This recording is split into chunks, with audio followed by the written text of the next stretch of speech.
Yo, welcome to the Spaceless Realms Podcast. This is Kalki. I'm not your usual host. We're here with Logan, aka Wolverine. There's a lot of dense information we're going to be talking about today, which is very important, very primordial, and crucial for a lot of people, especially people that are considering themselves to be religious, spiritual, that are in any kind of esoteric inclination, whether it be occult or otherwise. You're going to have a lot of information and knowledge and wisdom passed on today. I'm not trying to be egocentric, but I'm just trying to be realistic. I just want to say that I am a postdoctoral scholar in world wisdom literature, recontextualized and revisited from an indigenous and matriarchal and non-binary perspective. I am from the University of Alberta, the Modern Languages and Cultural Studies department specifically. And yeah, we're going to be talking about a lot of interesting facts today about the life of Yeshua or Jesus.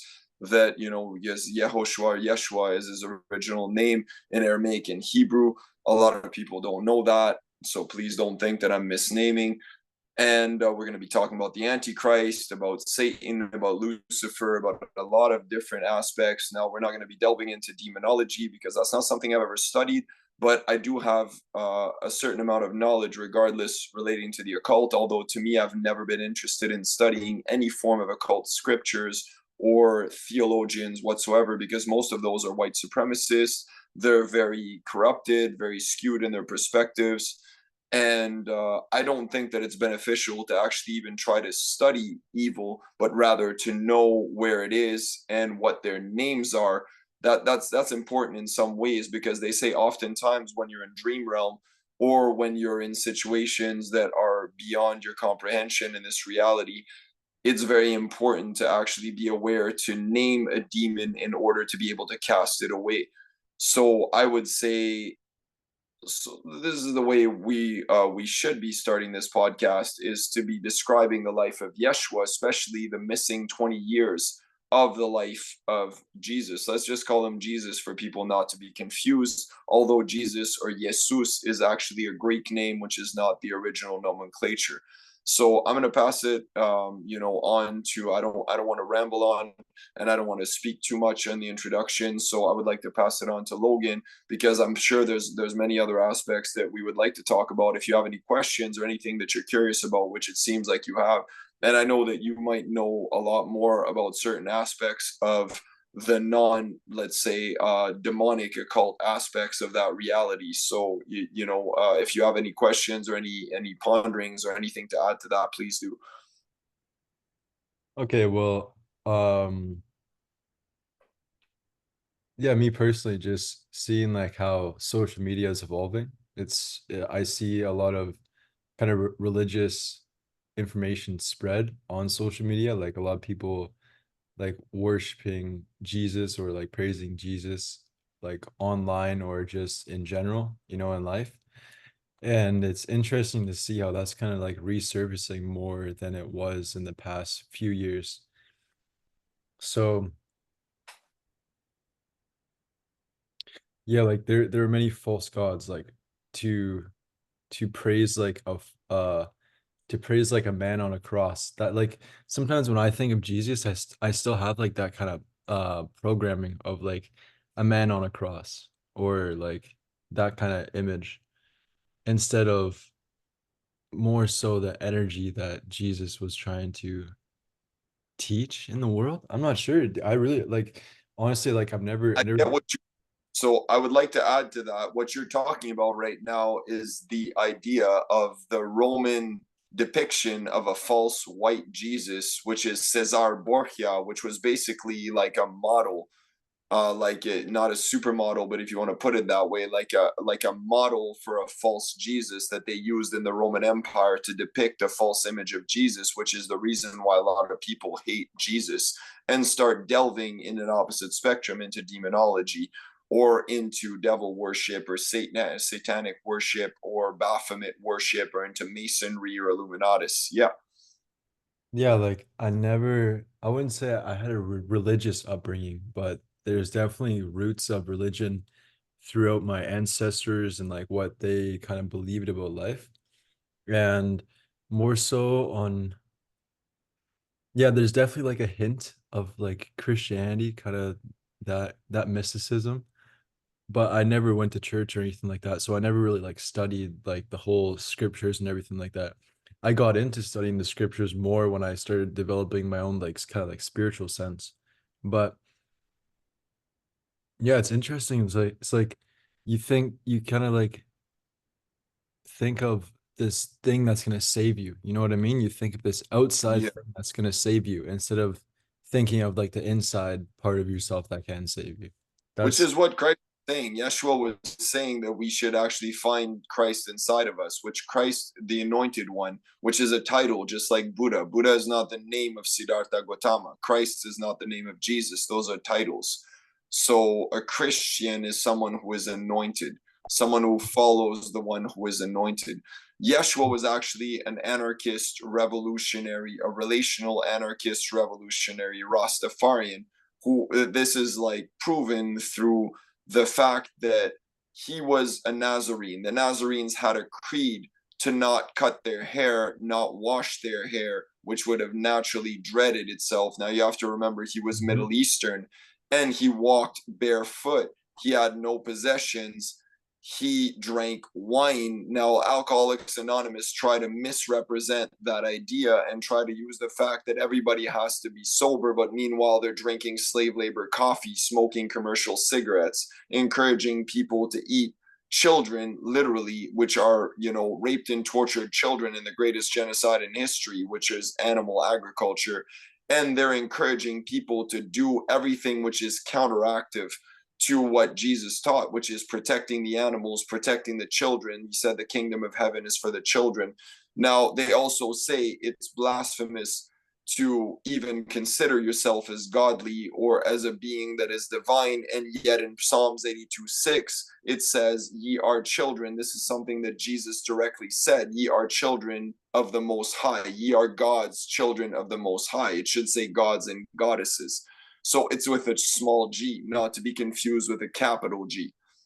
Yeah, G also is like the meaning of like gnosis of in Freemasonry, right? Exactly. And Jesus was agnostic, although the Mm. gnostic, as in not agnostic, but agnostic. Mm. So very much so, which means knowing. Talk about this dive deeper on some like there's a lot of Christian like programming and brainwashing in this society. How does one become veiled from those sort of things? Well, it's very interesting because if you look at, say, for example, Seventh day Adventists or Rastafarians, they're vegan.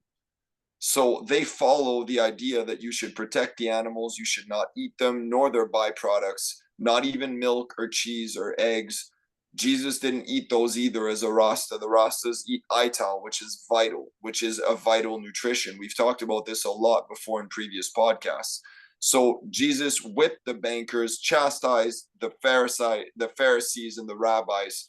Uh, you know, he was toppling the entire Roman Empire, and people are buying from world bankers, from corporations, eating children's flesh, eating byproducts, saying that Jesus wants them to be rich, buying material possessions, coveting their neighbor's goods, which could be interpreted as anything from something you buy at the store, which is your neighbor's good, whether a close proximity or a farther one. So everybody in those worship states of false Christianity. Like, for example, the Mormons claim that they have the keys to Melchizedek priesthood.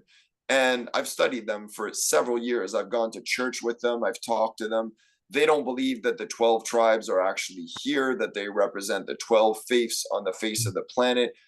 They're convinced that they're all lost. They believe that indigenous people are Lamanites, that they're lamenting their fate, and that they're evil people that need to be punished and were punished by God. So there's a lot of extremely blasphemous things happening. Look at the Catholic Church, the abuse of children, the raping and torturing of children, the abuse of children, the fact that all faiths, major faiths in the world, generally, except for Eastern philosophies, which all comes from India, from Asia, are condoning either vegetarianism or veganism, but veganism would be the only viable option for this, which literally, because all the other byproducts come from the same industry. It would be like trying to pump a woman's breast that just got murdered, and then saying, but I didn't kill her, I just took the breast from her milk, the milk from her breast. Sorry, I'm a little bit dyslexic sometimes. So that is completely insane. It makes no sense. But some people say, but I didn't murder the cow, I'm just drinking the milk. But somebody else murdered the cow and took the calf and stole it and murdered. So vegetarianism is not a viable option. It never is.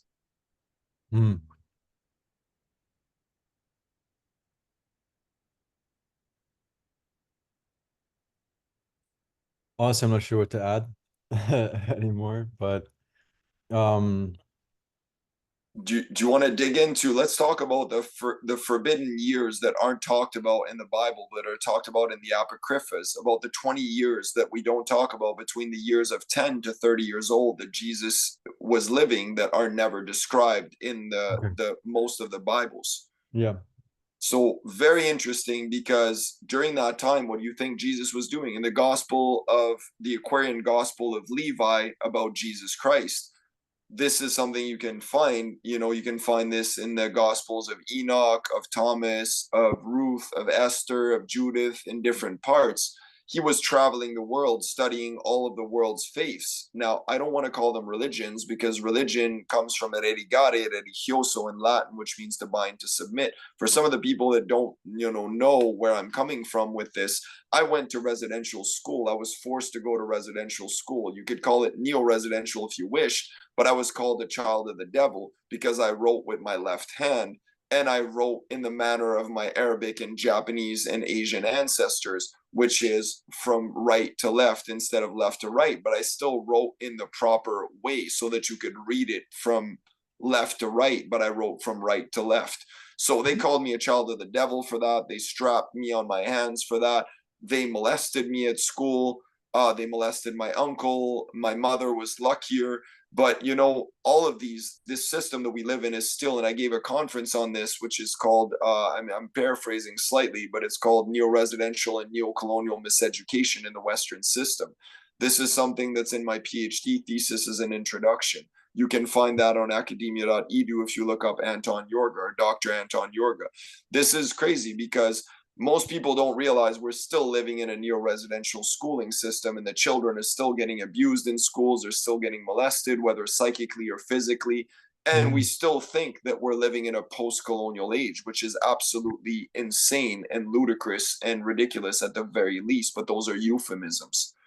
We're living the greatest genocide in history. Nobody is following in Jesus's example that I've ever heard of, except for intersectional vegan activists or indigenous people that are living traditionally according to their own principles, and other people in that sense. And even then, I've never met in my life, the only indigenous person I met in my life, which is a Sklalam chief, which I'm not going to name here, but he stopped hunting and fishing because he said he could not do with murdering those majestic beings.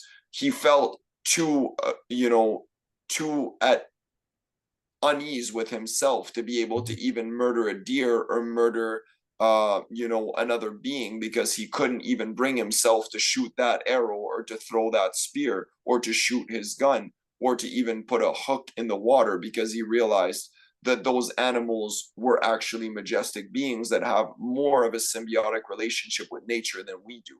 Now imagine the insects, imagine the plants. We don't even have a right to say we have a right to eat plants, but the plants, they have they don't have a central nervous system. It takes 10 to 20 times as many plants to feed an animal. So people that say plants have feelings, then why would you eat animals and plants and feed plants to animals on top of that, and then justify that as being more sustainable? It makes no sense.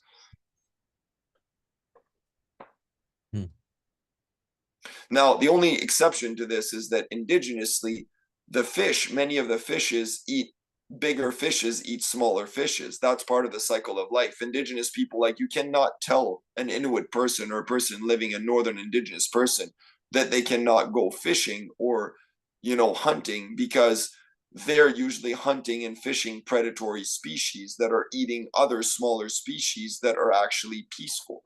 What I would trace a line as, to me, personally, and I don't eat fish or meat or byproducts. I practice an ITAL diet whenever it's possible, which is to say sometimes I overcook my food, but I live a plant-based vegan ITAL diet. Now, veganism is not to be confused.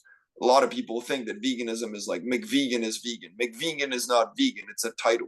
McDonald's is not vegan. Purchasing from an organization or a corporation that is murdering other beings while serving you a vegan option is like saying, go rape your neighbor, but don't worry, we'll give you someone that you can marry, but we'll be raping people behind closed doors. It doesn't make sense. Sorry. Please speak. Is that really a real thing, McVegan? It is. There's a McVegan option. There's a Burger King option. That's usually Beyond Meat or something that's a cheaper imitation. At the end of the day, it's a lesser evil, but it's not beneficial. It's like going to your neighbor's house that you know is a serial rapist and a serial killer, and then saying, the guy says, but don't worry, I'll treat you very well, but just let me murder your neighbors and rape them. That's what McDonald's is doing. Yeah, I just looked it up online, and it says it still has mayo and also slice of melty American cheese. That's not vegan. Which is not vegan at all. And it's an option to put rape and torture on a vegan burger, which isn't even vegan. I'll bet you anything that their bread and buns and every ingredient in there has been contaminated, and it's cooked on the same grill. So, it's ridiculous. It's insane. It's like if somebody murdered a baby, which is what those animals are, and murdered a baby and put it on a grill and started saying, don't worry, I'm cooking on the same grill, but I cleaned off the baby. I didn't even clean it off properly, but I just scooped off the baby's meat. And then I'm going to put a vegan burger for you on there and cook it for you. Now eat it, and you can still taste the death and the torture. That's why I don't mess with that stuff. I could never do that. I've even seen so-called vegan people say, oh my God, McDonald's came out with the McVegan. I'm so excited. I'm going to go try it out. You're not vegan. Oreos are not vegan. They're destroying the rainforest. Accidentally vegan products aren't vegan, but PETA doesn't know what to do anymore. People for the ethical treatment of animals, they don't know what to do anymore because they want to minimize suffering on the planet. And I don't blame them for doing that. But at the end of the day, if you truly want to follow in Jesus's example, if you want to follow in Christ's example, you would study all the world's faiths. You would study all the worlds. You would travel around the world if you could afford it. At least you would learn about those different traditions, those different ethnicities, those different cultures. And you would realize that hunting and fishing sustainably is a lot more vegan than going to buy a McVegan. But it's not vegan because you're still murdering an animal to actually be able to sustain yourself. Now, if you're living in a place where in the winter you have no other option, it comes out of necessity. But then do we have a right to actually murder a being that's so majestic and to go out and say, well, let's go murder this being because we need to live and they don't? Who gets to say that that's the right thing to do? There's, prayers to be done. There's a certain atonement to be done. But at the end of the day, in all scriptures, it says, thou shalt not kill. Ahimsa, non-violence, which means not eating meat or byproducts. Thou shalt not kill doesn't say thou shalt not kill humans only. A lot of people tell me that. A lot of Christians have said, oh, they mean humans. Then why didn't they write that? No, Jesus was protecting lambs, was protecting animals, did not eat byproducts. So did St. Anthony, a number of other beings. Yeah. I feel like a lot of people, they feel like if they stop eating meat, they feel like they're just going to die, like they're just going to wither away. That's because they're addicted to rape and torture. They're addicted to the chemicals, to the antibiotics, to the big pharma that's pumped into those, the hormones. They're addicted to casomorphine, which is in the milk, and the cheese, which is a form of natural morphine that the mother secretes to keep the young close and safe. Dude, so we're basically like overgrown, disgusting, zombified babies when we do that. That's crazy shit. And it makes you age faster. Dr. Elizabeth Blackburn, who's a 2007 Nobel Prize winner in orthomolecular biology, proved with her book, The Telomere Effect, that 500 different diseases can be instantly reversed through a plant-based, healthy ITAL diet. Not a McVegan, not Oreos, not an accidentally vegan product that's commercialized and processed and fried or something. But at the end of the day, if you're going to eat fries, the fries are just fried potatoes in oil. It's not healthy for you, but it's still vegan. That's fine. Now, Wait. make sure you know that those fries aren't dipped in the same oil as your fried chicken. And Mm. even then, can you trust a corporation that says, yes, we have separate oil? Do they? A lot of people have lied to me in the past and told me that, and I don't believe that anymore. So who did you just quote? Like you said there's like the telomere effect, which who wrote that book? Dr. Elizabeth Blackburn. So she's the Dr. 2007 Elizabeth Nobel Prize winner. Dr. Elizabeth Blackbird. Yeah, she's from the lineage of Dr. Abraham Hoffer, was one of her teachers, Dr. Linus Pauling, who are orthomolecular biologists, founders, biologists, molecular biologists, founders, orthomolecular biology, orthomolecular nutrition, medicine. They changed a lot of the face of the planet, but Dr. Elizabeth Blackburn took it a quantum leap like further and actually improved that to the point of proving that people who don't eat a healthy vegan plant-based diet, it seems like a contradiction, but it isn't. Plant-based doesn't include other non-plant material. So a lot of people think that plant-based doesn't mean vegan. I would say vegan is inferior to plant-based because plant-based is plant-based. Vegan, oftentimes people have byproducts and don't even realize, and they think it's certified vegan, but it says may contain milk and eggs and byproducts of cheese, but they say certified vegan. That's ridiculous. Plant-based should be superior. Hmm.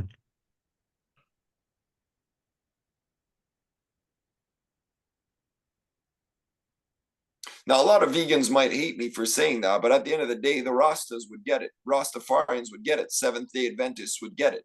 A lot of people who are actually eating a natural, veganic farmed diet would get that I'm not bashing veganism. I'm saying the mainstream, in the same way as the mainstream Catholics, the mainstream Christians, mainstream Islam, mainstream Judaism, mainstream anything usually is problematic. Following the crowd is going to get you jumping off a cliff like a lemming on a suicide run. Mm-hmm. Yeah, ever since I started more focusing on an ITAL lifestyle, like life's gotten more easy to take care of myself and just like to survive in general. Like you're not really like craving you're not craving like these big meals or anything like that. Your body's pretty sustained on just good nutrients and your body can run off that energy for quite a while as well. You do it amazingly well. I've seen you literally like on a daily basis. You pretty much just eat yams and oats and Apples, rice. yeah, apples. There you go. But like you're eating very local, very sustainable, very simple food. You're eating like a Buddhist monk or a nun. Like that is amazing. That's better than what I'm doing. I try to eat, beyond fair trade, local, organic, whenever I can, or discounted bulk. But I love yeah, nuts, bro. Nuts are so good. yo, yes. Like But too be much. careful with cashews. Now, a lot of people don't realize cashews are high carbon footprint. They have poisons in them. They come from a giant fruit that uses a lot of water. They use one cashew nut per fruit. That's the biggest problem. But if it's in a mix and you bought it on sale, that's different. But still, it's a highly Oh, toxic nut that's mainly and widely used in the vegan industry and is touted as being vegan. But there's children as young as 6 years old getting sexually exploited and getting second-degree burns on their hands in East Asia for harvesting cashews. same with bananas, right? Bananas have a Same lot with of bananas, same yeah. with coconuts, same with chocolate in Ivory Coast, like Nestle, Mondelez, like all these giant corporations, they're using child slave labor, they're abusing children. Those children are going home and getting prostituted. Now, this is why we need to be aware of this. Hmm. Please go look on Revolt Motion, revoltmotion.wordpress.com. There's more information on there. It's just a blueprint right now, but if you go on Revolt Motion Records as well on Bandcamp, there's a We Are the Revolution Part 1 that you can download on many of the albums for free, which is also giving you a lot of information on sustainable nutrition and going beyond fair trade. Because even fair trade isn't actually fair sometimes. And most times, I would say. It just doubles up. Say instead of paying 80 cents a day, they might pay them $1.50, but that doesn't actually solve the poverty level crisis.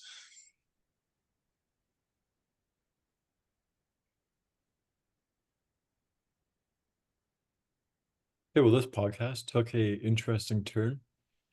I think it's pretty radical, but I hope that people get where I'm coming from. I am an academic. I am a PhD, a postdoctoral scholar. I know what I'm talking about. This isn't just facts that I'm pulling out of myself. Look it up online if you want to look at all of these facts coming from non-vegan organizations, governmental, medical organizations. Go look up on cowspiracy.com facts sheet. Go look up Dominion. Go look on Sea Shepherd's website, Greenpeace's website. Greenpeace doesn't have as much about that, but look, number one, go look at cowspiracy.com fact sheet, and there's 30 some pages of facts about different organizations across the US, across the world, that are non-vegan organizations talking about mass extinction and the destruction of animal agriculture, which is twice as significant as any other form of pollution on the face of the planet. So the rest of it is actually misinformation. It's lies. Sponsored by Animal Ag, sponsored by Big Pharma, sponsored by the governments. Yeah. So what's the end goal? What's the end goal? Venus Project. I would say the end goal is to shut down Animal Ag completely, not even locally, completely. Go back to an indigenous and plant-based form of living. Many indigenous peoples were plant-based back in the days. Now, you cannot tell, like I said, an Inuit person in the Arctic to not fish or not hunt. But then even then, in those situations, some of them might stop hunting rabbits or hunting some other beings that are not harming anyone. Now, people that are saying, but then that's going to cause disproportionate populations of certain beings versus others. No, nature regulates herself. We're the ones that are parasitic in nature when we're human beings that are colonially inclined. So please think about all of this. Go do your own research, but please don't fall into propaganda that's state-sponsored. Don't look on CNN or the CDC website or the FDA website to look at what the true accurate information is. Those are all corporate sponsored entities. Look for independent sources. Support local, support charities, support nonprofits, grassroots, support your community organizations, and don't support anyone that's selling rape and torture and death. Our bodies are temples. We are what we eat. Water is life, food is medicine. Put what you wish to be in your bodies and then be super conscious. Superfoods bring super consciousness. Have you ever water fasted for like a week, just a week straight? Not quite a week, but I've done the opposite. I've fasted from water for months when I was locked up on high security, when I was tortured on high security for being an animal activist. And I was framed for an attempted murder on a police officer that I offered a vegan meal to and tea and coffee. And he lied and said I tried to chase him out and kill him. Now, I don't forgive him for that. Nobody should. But just remember, Jesus in Revelations comes back with a sharp sword like a thief in the night and says that no one will recognize him. So Jesus is not going to turn the other cheek at the end of days. He's not going to say, oh, you ate children, I forgive you, I was sacrificed for you. No. He comes back with a sharp sword like a thief in the night and no one recognizes him. So where is he? We don't know. But what I can say is his spirit is omnipresent. I feel like that's a perfect place to end this podcast off. Yo, on a love note.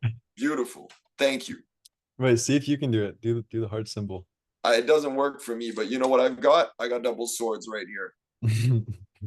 Boom. That's my heart symbol. Peace, brethren. It's a pleasure. Always a pleasure. Thank you to everyone who's been listening. Thank you to everyone who tuned in and digested all this information. This is Spaceless Realms, and I close the space. Yo, All right, peace out, one love. peace.